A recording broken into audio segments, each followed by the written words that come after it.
Hi guys, my name is Josh, also known as Yoshi Bear J. I'm a digital marketer, and in this video, I'm going to be showing you how to see how your competitors are getting their traffic.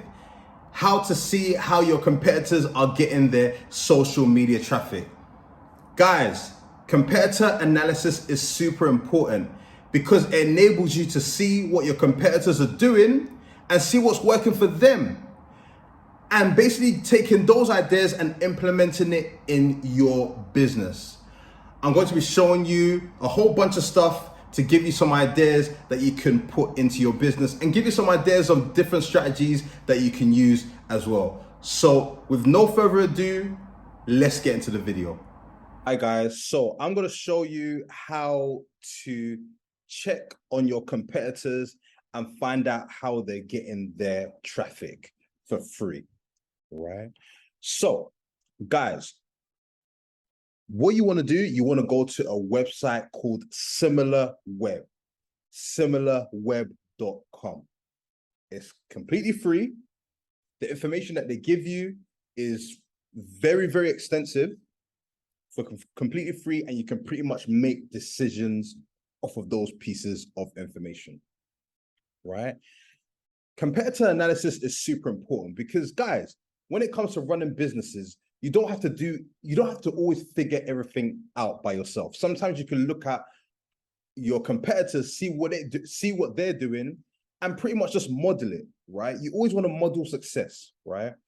And then you can pretty much do it in a way where, okay, you want to look at three of your competitors.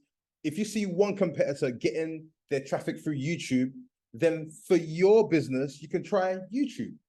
If another one of your competitors is getting all their traffic from Facebook ads, for your business, you could try Facebook. So you essentially want to see what strategies and tactics are out there that are already working for people, rather than you trying to reinvent the wheel for yourself, right? So, guys, so what you want to do is you want to go into Google and you can type in SimilarWeb, or you can type in similarweb.com into your search. Then you come to this page right here. And let's say, for example, we want to check on a competitor. Let's go Pretty Little Thing, for example. There's just an example, guys. PrettyLittleThing.com. Okay, cool. So, guys, now put in PrettyLittleThing.com, right? It literally tells you right here their annual revenue. It tells you their headquarters, how many employees they have, when they were founded, just so you know what you're up against when it comes to your competitors, right? Then look, guys, look at the total visits that they get, right? 8.8 million. Their bounce rate, guys, bounce rate is basically when people come to your site and leave. Like, it's how long it takes for them to come to your site and leave. If the bounce rate is super high, that means that people are literally going to the site and not even looking at anything and just leaving straight away. So their bounce rate is pretty substantial, right? The pages per visit, 6.99. So on average, when someone comes to the site, someone sees about 6 or 7 pages usually. And here is the site duration, how long people stay on the site on average, right? Now, and best believe this information is available for a lot of your competitors. Sometimes what you're going to see is that with your competitors that are not that huge, sometimes the information won't be available or be very minimal. When you're doing competitor analysis, you want to make sure that you're choosing competitors that are pretty large, that are pretty substantial, so you can have easy access to that information and pretty much deduce, okay, how you're going to build your strategy from there. See, guys, look at the ranking. So you got these other sites that are above prettylittlething.com, right? And you can see in terms of the ranking, it slightly goes up and then comes down a little bit. Now, You can also see the traffic and engagement last month, right? So you can see right here, it went high, 8.9 million, and then it dipped a little bit in July, right? Just a tiny bit, right? So when you see that, you always want to look at, all right, what were they doing in July? What were they doing in June? What were they doing in June that caused a spike in traffic, right? Obviously, we know that due to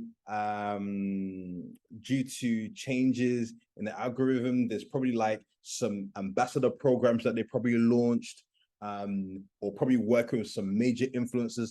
We don't know, but you always want to look at what they were doing during these months, right? And see if you can apply that knowledge and apply those same strategies to your business. And here, geography and country targeting.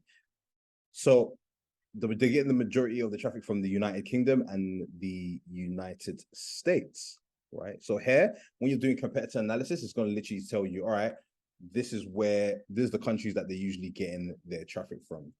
So if you're finding that, oh, there's not a lot of similar brands to you or people in a particular country that are doing what you're doing, then you can be an active player and easily compete, right? Especially when it comes to your organic as well as your paid ads. And here it shows you their audience demographics. It shows you how it's divided by female and male. So obviously you can see here that the majority of the people that interact with their website are majority female. And here it shows you the age distribution. This information is very, very important when it comes to targeting for your paid ads, whether you're doing Facebook ads, Google ads, TikTok ads.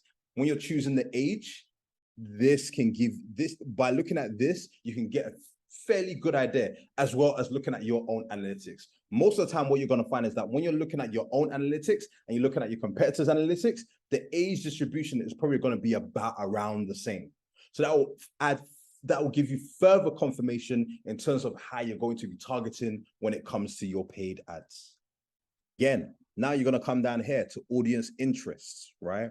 So audience interests reveal key details of the browsing interests of prettylittlething.com's visitors. Now, this essentially gives you a loose blueprint of how you're going to choose your interest when it comes to your interest targeting, not just for Facebook ads, also for TikTok ads, even Google as well, right? And in terms of who else to target, because sometimes you can target other brands of Facebook ads, as well as other ad platforms. And here you can also target similar brands as well, because the people that are buying from these guys may also be interested in your product as well, right?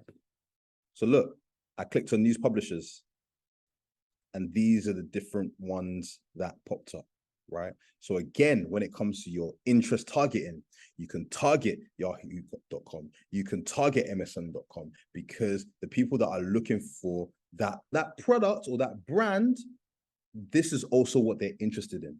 So when it comes to your interest targeting, this is definitely going to help you build up a long list of possible interests and keywords that you can use in your paid ads. So just go back. So go for top categories. We click here again. See right here. See right here. It literally, and this is completely free, guys. This is completely free. Yeah, we're showing, see, ASOS is popping up here. And it's here as well. So again, that lets us know what type of interest that we should be targeting. And then as you're testing, you're going to find the interests that are the most profitable for you and the ones that are working pretty well. You can also look at competitors and similar sites. Guys, just by them having this section right here, just goes to show how important competitor analysis is. You can't be just randomly doing stuff randomly. There's got to be some direction. And by studying your competitors, you can get a fairly good idea of which direction to go down when it comes to your organic strategy as well as your paid marketing strategy. Now look, guys, marketing channels overview. right? So we can use this as a way of understanding, okay, how are they getting the majority of their traffic, right? It's direct and search. So that means that their SEO is very good. Their SEO is probably very, very good. Look how small their social is. Their mail, display, referrals. The search is like the most. So that means their SEO is pretty good. So you want to have a think about, all right, how can I improve the SEO on my website? How can I make sure that when people type in skirt, the likelihood of my site appearing in the ranking is a lot higher?